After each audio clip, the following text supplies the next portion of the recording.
Dalam sebuah hadis Bukhari, kata Nabi SAW, Allah berfirman, ya ibna Adam, anfik anfik alik. Wahai anak Adam, berinfak di jalanku, aku akan berinfak untukmu. Teman-teman, Allah ini menjanjikan kepada kita, kalau kita memberikan kepada Allah atau berinfak di jalan Allah, banyak sekali manfaatnya. Ada hadis Bukhari Muslim berbunyi, setiap hari Allah turunkan 2 malaikat yang khusus berdoa. Yang satu mengatakan, ya Allah, lapangkan rezekinya orang yang berinfak, dan yang satu mengatakan, ya Allah, sempitkan rezekinya orang yang pelit perhitungan. Allah nggak akan kasih. Kemudian juga teman-teman sekalian, Allah membalas setiap infak kita itu minimal 10 kali lipat loh, 1000%. Kalau di masjid ini misalnya ada seseorang datang, orangnya kita kenal secara nasional, kemudian punya perusahaan besar, kemudian jelas ya, usaha-usahanya jelas segala macam, dan produk yang dijual juga menguntungkan. Lalu dia tawarkan ke kita, nih siapa yang ikut investasi, misal 100 juta, dia dapat akhir bulan 100%. 100%, jadi 200 juta. Kita sudah kenal orangnya, tahu perusahaannya, tahu produknya. Orang bahkan berlumba-lumba mau investasi, ditawarkan. Siapa yang mau berinfak, saya akan kasih 100% keuntungan. 100 juta dari 200 juta akhir bulan. Saya yakin orang berlumba-lumba untuk ikut. Allah memiliki perusahaan depan mata kita, tanda kutip ini, tanda kutip. Jangan disalahpahami kalimat perusahaannya. Allah memiliki ciptaan yang kelihatan depan mata. Pohon-pohon ini, kita sendiri, udara yang kita hirup, matahari yang terbit. Ini jelas depan mata kita produknya Allah ini. Allah janjikan teman-teman, siapa yang investasi di jalan saya janjikan 10 kali lipat minimal. Di dalam Al-Quran dikatakan, a'udzubillahi minasyaitonirrajim, man ja'a bil hasanati falahu asyru amthaliha. Siapa yang melakukan satu perbuatan kebaikan, diantaranya sedekah, Allah akan ganti 10 kali lipat, 1000%. Kalau kita keluarkan teman-teman sekalian 1 juta, udah ada 10 juta itu. Tinggal nunggu saja.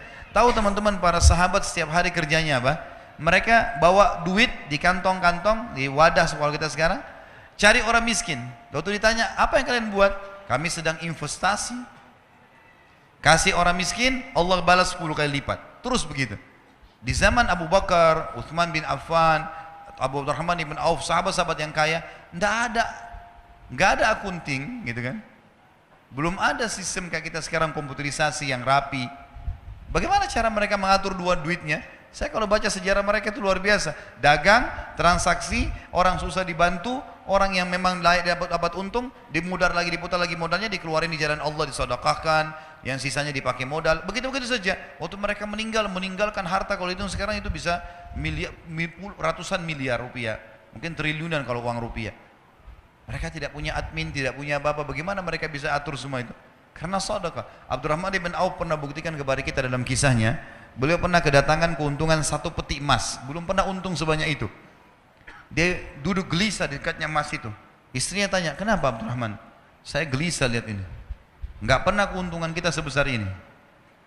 Allahu alam kalau terjadi di seseorang di antara kita yang dapat 1 peti emas, mungkin udah dalam di tanah kali ya, supaya enggak ketahuan di mana. Dia gelisah, istrinya bilang, kenapa? Saya gelisah, enggak pernah ada keuntungan begini. Kata istrinya, lalu apa yang kau lakukan? Saya mau infakkan jalan Allah. Jangan ada di rumah malam ini.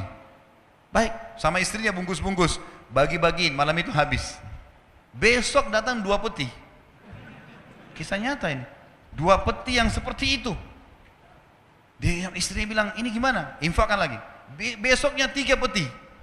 Setiap dikeluarkan dibalas sama Allah cash langsung pada saat itu. Cuma mau berani atau enggak nih? Percaya atau enggak?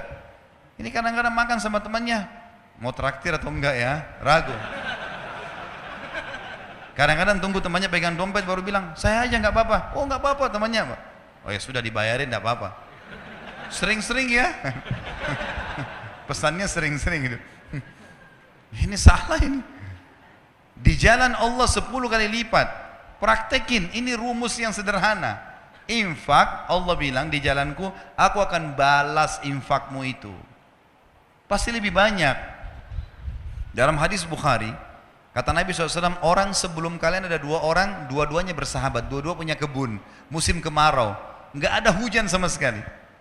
Kata Nabi SAW, ini si A sama si B, dia disebutin namanya. Kata Nabi SAW, salah seorang dari mereka, kita anggaplah misalnya A sama B, si B ini. Dia bilang, saya melihat ada awan lewat di atas kebun saya, dan saya dengar suara mengatakan, turunkanlah hujan di kebunnya si Fulan, temannya dia di sebelah. Maka dia bilang, saya bingung, kenapa ada suara dari awan? Saya ikutin, ini hadis sahih riwayat Bukhari, penyampaian Nabi SAW. Kata Nabi SAW, dia pergi kebun temannya, ternyata betul hujan turun cuma di situ saja. Yang lain enggak, musim kemarau. Lalu kemudian dia tanya temannya, apa yang kau lakukan dengan kebunmu? Dia bilang, hasilnya kebun ini saya bagi 3. Hasilnya saya bagi 3. Sepertiga saya infakkan dulu jalan Allah, sepertiga saya pakai untuk kembali modal, sepertiga saya pakai buat kebutuhan keluarga saya. Kata temannya, pantas kau dapat ini. Ada ipar saya di Ternate, teman-teman saya pernah datang ke sana. Pulang ceramah jam setengah 12 malam, suara rumahnya masih pakai seng di belakang. Ternyata ada suara kayak batu besar, pang gitu, ribut. Saya kaget, dia ketawa. Dia bilang, itu mangga jatuh. Mau coba? Iya, orang Ternate bilang ini mangga madu. Ya. Saya nggak tahu di Makassar kita bilang apa tuh, di Jakarta mana lagi katanya. Ada titik-titik madunya di dalam. Coba ya coba, memang manis sekali. Masya Allah saya makan sama dia. Saya bilang besok pagi saya mau lihat pohonnya. Dia bilang, ya silahkan. Terus dia bilang, pohon ini sepanjang tahun berbuah terus. Saya bilang, kok bisa? Dikasih bibit? Dia bilang, enggak. Saya biarin aja begitu. Pokoknya dia sepanjang tahun berbuah.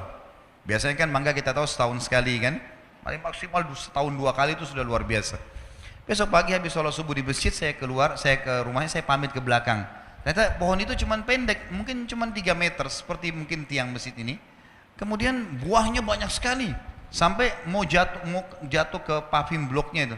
Cuma pohon itu, setengah pohon masuk ke rumahnya, setengah pohon melintang keluar temboknya gitu. Terus dia keluar, dia bilang, tiba-tiba kayak Allah kasih jawaban ke saya, dia bilang, ini setengahnya yang masuk ke sini saya pakai buat saya sama keluarga, kalau ada tamu datang saya kasih. Yang keluar itu saya nggak pernah ambil. Siapa saja boleh ambil, silahkan. Saya bilang itu rahasianya kenapa berbuah sepanjang tahun. Coba pertemukan dengan antum di sini, dibungkus plastik, ya. Anaknya saja lihat nggak boleh. Hah? Anaknya nggak boleh sentuh. Jangan sentuh ya nak, nanti kalau sudah masak. Kadang-kadang subhanallah ada orang pelit sekali. Dia beli makanan favorit masuk di kulkas, anaknya nggak boleh sentuh, istrinya nggak boleh sentuh. Oh luar biasa nih. Ya. Bagaimana bisa Allah kasih? Maka mulai sekarang harus royal di jalan Allah. Dalam masalah infak teman-teman jangan perhitungan. Itu investasi yang tidak akan pernah habis. Allah Subhanahu wa taala mengingatkan dalam Al-Baqarah surah nomor 2 ayat 254 agar jangan menyesal. Karena kalau teman-teman punya rekening 1 miliar, 2 miliar nggak pernah berinfak di jalan Allah, pada saat meninggal teman-teman demi Allah akan menyesal. Coba dulu saya kasih masjid ini ya, coba dulu saya kasih pesantren ini ya, coba dulu saya beliin Quran ya. Udah telat, udah nggak bisa lagi. Iya kalau ahli waris kita bangun di masjid, kalau enggak, kalau mereka pakai buat kebutuhan mereka saja gitu. Allah berfirman, a'udzubillahi minasyaitonirrajim, ya ayyuhalladzina amanu anfiqu mimma razaqnakum min qabli an ya'ti yaumun la bai'un fihi wala khullatun wala syafa'ah wal kafiruna humudz zalimun. Hai orang-orang beriman, infakkan, keluarkan, jangan berhitungan di jalan Allah. Apa yang kami jadikan rezeki buat kalian. Sebelum datang hari, tidak ada transaksi, nggak ada persahabatan, tidak ada lagi pertolongan. Dan orang-orang kafir mereka adalah orang-orang yang zalim. Memberi teman-teman, berikan yang terbaik. Jangan pakai istilah daripada makanan rusak di kulkas kasih aja orang. Nanti rezeki juga daripada ini. Mau dapat ikan paus pakai kapal tanker, jangan pakai pancing kecil. Celengan masjid lewat rumahnya Allah loh ini, lewat celengan korek kantong yang paling kecil 2.000, 1.000. Kalau ada 500 kuat 500 dikasih masuk di masjid. Baru luar biasa cerewetnya. Minta kesehatan, kekuatan, keturunan, selamat dari neraka, masuk surga, minta jodoh yang cantik, yang gagah. Wah ini, ini kalau malaikat diizinkan cambuk sudah dicambuk ini. Dalam surah Ibrahim, surah nomor 14, ayat 31 sampai 34 Allah juga berfirman, A'udzubillahi minasyaitonirrajim. Kulli ibadiyalladzina amanu Katakanlah hai Muhammad kepada hamba-hambaku yang beriman, yuqimus shalah. Mereka selalu sholat, jaga 5 waktu sholatnya. Itu waktu absen kepada Allah. Datang on time di awal waktu. Wa yunfiqu mimma razaqnahum sirran wa alaniyah. Dan mereka selalu ikutkan setelah sholat infak. Sembunyi-sembunyi atau terang-terangan. Karena kadang-kadang kita dimintai orang di pinggir jalan sudah. Ingat kaidah dalam ibadah, kalau ibadah telah tiba waktunya, saatnya eksekusi, bukan saatnya menilai. Misal, azan, lalu kemudian kita lihat ada masjid, kayaknya masjid ini kotor, saya mau masjid sana saja. Bukan saatnya menilai. Azan, sholat, di masjid manapun sholat, gitu kan? Ada orang miskin lewat minta, bukan kita nilai, orang ini masih kuat, orang ini bohong atau tidak, bukan urusan kita itu.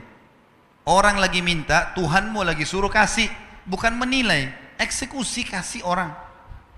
Ini pintu syaitan saja, membuat kita selalu menilai. Lalu kapan kita lakukan? Siapa orang yang kita anggap paling layak? Sementara berinfak boleh kepada orang kaya. Sekarang saya kaya, adik saya kaya, lalu saya mau kasih dia uang, bolehkah? Boleh, infak tetap pahala. Apalagi kalau dia orang miskin, tidak selamanya infak itu kepada orang miskin. Kita boleh memberikan makan orang lain, memberikan hadiah pakaian, walaupun dia orang kaya, nggak ada masalah.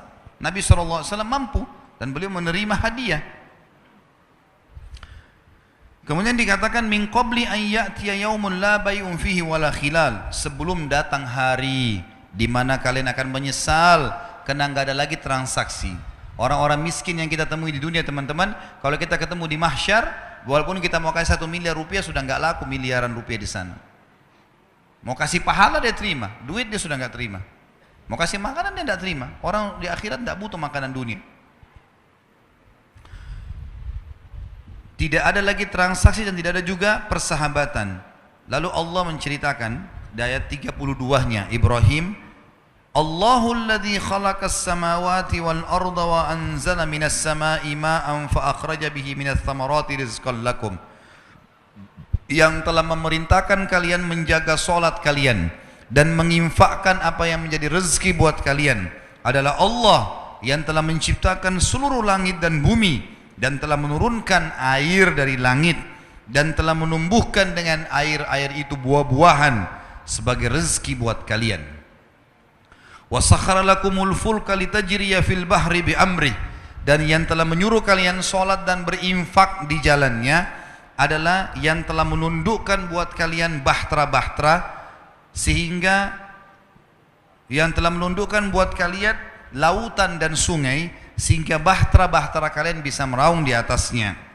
Wasakhkhara lakumul anhar, dan telah menundukkan juga buat kalian sungai, jadi laut dan sungai. Wasakhkhara lakumus syamsa wal qamara daibain, dan yang telah merintahkan kalian salat dan berinfak adalah yang telah menciptakan dan mengatur matahari dan bulan yang rutin, matahari pagi hari, bulan di malam hari. Wasakhkhara lakumul laila wan nahar, dan yang telah menyuruh kalian salat dan berinfak adalah yang telah menundukkan malam dan siang. Wa atakum min kulli ma sa'altumuh, dan juga dia telah memberikan semua yang kalian minta. Wa in ta'uddu ni'matallahi la tuhsuha, kalau kalian ingin menghitung-hitung nikmat Allah, kalian tidak akan mampu menghitungnya. Innal insana la zalumun kafar, sesungguhnya manusia itu adalah makhluk yang zalim dan kufur. Tidak ada haknya dia, tidak ada punya dia di situ andil, tapi dia merasa dia punya hak.